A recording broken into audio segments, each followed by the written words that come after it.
Chapter 2. The Alley. She drops the bag. Her breathing is short and quick, her heart racing rapidly. Her hands find each other, intertwining and fiddling with one another until her heart and breathing returns to their normal pace.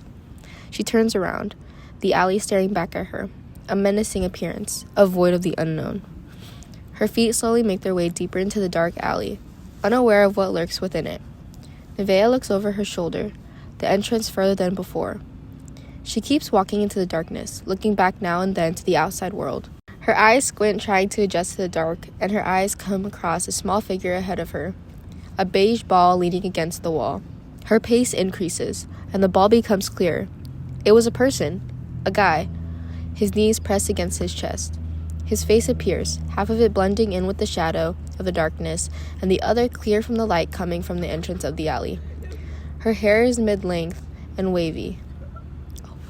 His hair is mid-length and wavy, covering half of their ears.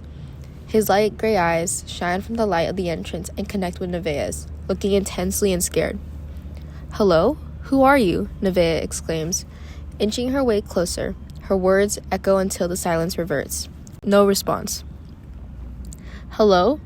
The guy's face gets closer. Nevaeh stood right in front of him, half of his face clearer than ever. He looked down on the floor, slowly rocking back and forth, creating a quiet thud against the wall that echoes consistently. "What is this place?" Nevaeh asked, opening her arms and gesturing to the alley. "It's a trap." His eyes widen, his voice timid and shaky. "Get out of here. Now!" "What is this place?" Nevaeh responds, demanding an answer. "Hello?" Another voice comes from the depths of the alley, one that sounds welcoming, but confused.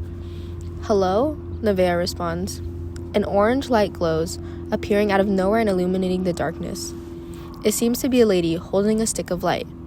The light gets brighter the closer she walks, her face becoming more decipherable. Soon enough, she was standing in front of Nevaeh. Her long face glows a rich orange, her eyes reflecting the same color with her thick eyebrows framing them.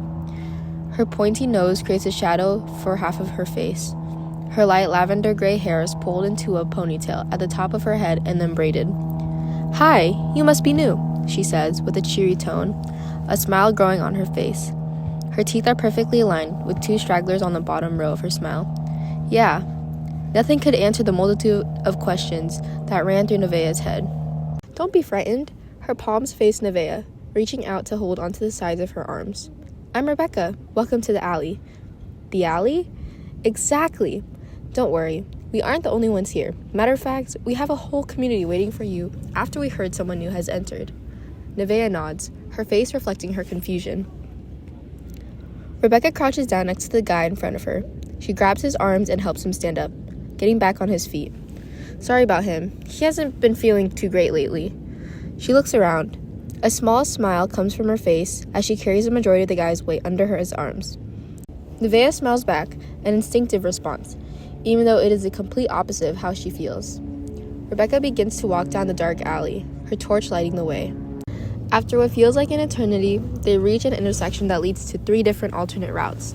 A post in the middle of the 3 entrances stands before them and signals where each entrance leads. The one on top points to the left, saying communal area. Below that sign, a signpost to the right saying dining room. The last one points up saying rooms. Rebecca heads straight towards the communal area, with Nevaeh and the guy following behind. They walk down the long hallway for what seems like forever. A loud rhythmic thudding grows louder and louder as they walk deeper into the darkness. A bright light is at the end of the tunnel, and the drumming echoes throughout the dark room. A person is drumming on an upside-down bucket with 2 sticks, smiling and nodding his head to the rhythm at the end of the tunnel. They get closer to the light. It's more than just one person. It's a group of people, joined together by the drumming of music. Everyone in the room looks around, smiling at each other, each person adding a different rhythm to the constant one, creating a new sound. Their eyes light up against the lights that shine above them, creating a spotlight in the center of the circular room.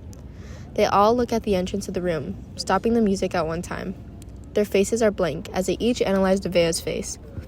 Her hands find each other and start fidgeting. Her face contorts, full of confusion and fear, seeming to think of all the worst possible scenarios. She slowly glances over each of their faces, her eyes moving side to side multiple times. Someone from the back yells, "Okay, that's enough," and everyone starts bursting into laughter. their hands holding their stomachs, leaning back and forth as they all die of laughter. Nevaeh stands there blank. Soon enough, a lady who is smiling and sitting on a colorful detailed tapestry stands up and walks towards Nevaeh. Her arms reach out and embrace Nevaeh in a hug. Nevaeh reciprocates the gesture, hugging her back. She loosens up and grabs the sides of Nevaeh's arms and pushes her back slowly. The lady's eyes lock on Nevaeh's. She smiles. "Welcome to the alley. We're all glad you're here." Everyone around claps and celebrates. The same lady pulls Nevaeh to the circle with everyone else. "Please join us," she says, as she gestures to the drum circle in front of them, sitting down where she is standing. "I'm Jessie," she says with an eager smile. Nevaeh sits down next to the lady, crossing her legs over each other in front of her. Everyone begins playing the same rhythm when they first enter the room. A couple of minutes pass by, and a shrieking alarm goes off. Nevaeh jumps up from her seat, plugging her ears. "What is happening?" she asks Jessie. "It's time for food." Everyone rushes up, grabbing their sticks of light, their faces smiling ear to ear from the signal of a meal. Nevaeh follows behind them. They head down the same hallway Nevaeh came into. They are back at the intersection with the signs and head towards the dining room. Okay, I'm done at page 6.